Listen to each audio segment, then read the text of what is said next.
в элитной, военной клинике. Все было выверено до мелочей. Идеально белая стена, безупречная халата, строгая иерархия. Здесь работало лучшие из лучших врачей с именами, наградами и связями. Они привыкли, что к их мнению прислушиваются. Их решения не обсуждают. Именно в эту среду. Однажды пришла новая медсестра.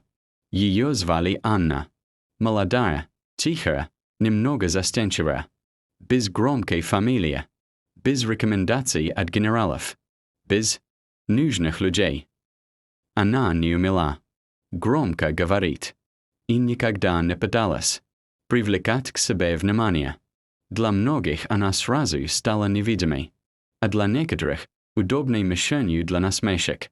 Врачебная комната часто наполнялась ироничным смехом, когда Анна выходила из нее.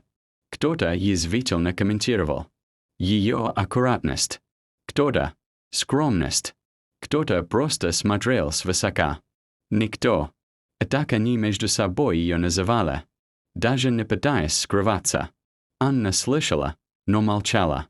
Она приходила раньше всех и уходила позже. Работала точно, внимательно. Будто каждый пациент был для нее самым важным человеком в жизни. Однажды в клинику доставила тяжело раненого капитана спецназа. Его имя знали многие, но произносили вполголоса. Он прошел через ад, засада, взрыва, потерю товарищей. Его тело было изранено, а душа еще больше. Врачи смотрели на него, как на сложный медицинский случай, как на вызов профессионализма. Но никто не говорил о том, что этот человек уже сделал для других больше, чем они когда-либо смогут.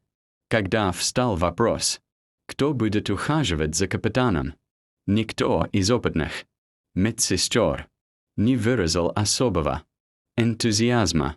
Пациент был тяжелым, требовал постоянного внимания и терпения.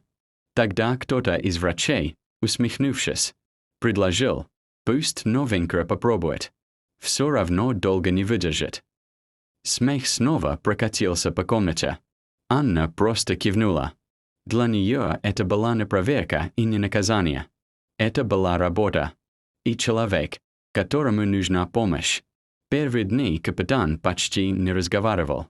Он смотрел в потолок, сжимая кулаки, будто все еще держал оружие. Анна молча выполняла свою работу. Меняла повязки. Следила за показателями.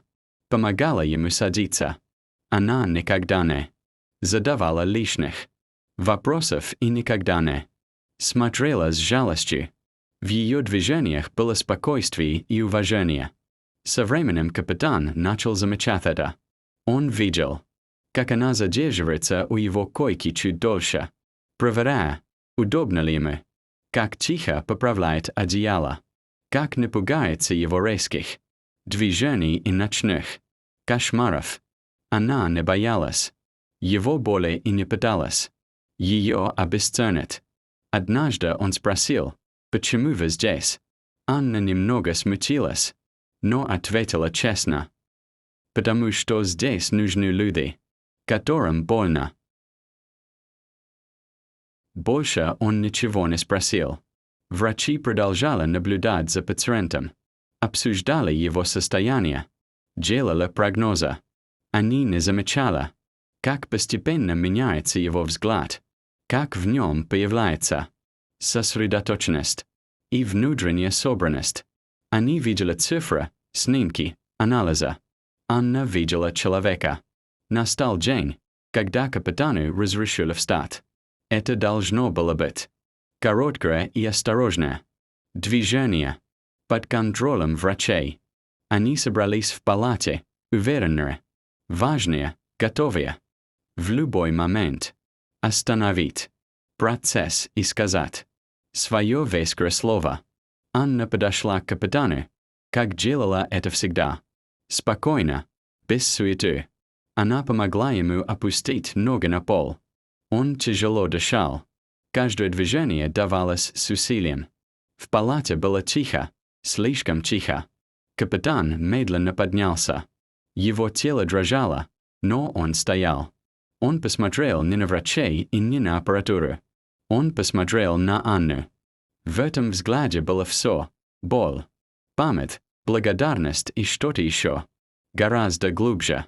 И тогда он сделал шаг назад, выпрямился, насколько позволяла сила, и медленно отдал ей воинское приветствие.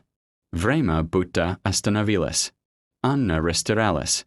Она не сразу поняла, что происходит. А врачи побледнели. У кого-то расширились глаза. У кого-то дрогнули губы. Никто не смеялся, потому что они знали, что значит этот жест. Это было не просто движение руки. Это было признание. Признание равного достоинства. Уважение, которое нельзя купить ни званием, ни должностью. В тот момент все их насмешки потеряли смысл. Все слова, сказанные за спиной, стали пустыми и жалкими. Перед ними стоял человек, прошедший войну, и он отдавал честь той, кого они называли никем. Капитан опустил руку и сел, обессиленный. Анна помогла ему лечь. Так же спокойно, как всегда. Она не плакала и не улыбалась. Но в ее глазах было что-то новое, уверенность. После этого дня в клинике многое изменилось. Никто больше не позволял себе шуток. Анну начали слушать. К ее мнению прислушивались. Не потому, что так было нужно, а потому, что иначе было невозможно. Капитан пошел на поправку. Медленно, тяжело, но уверенно. Перед выпиской он сказал: «Анна, вы напомнили мне, за что мы воюем». Она лишь тихо ответила: «Я просто делала свою работу». Но все в палате знали, это была не просто работа. Это была история о чести, уважении, истинном мужестве. О том, как высокомерие рушится в один миг. И о том, что человеческое достоинство всегда сильнее форма, званий и белых халатов.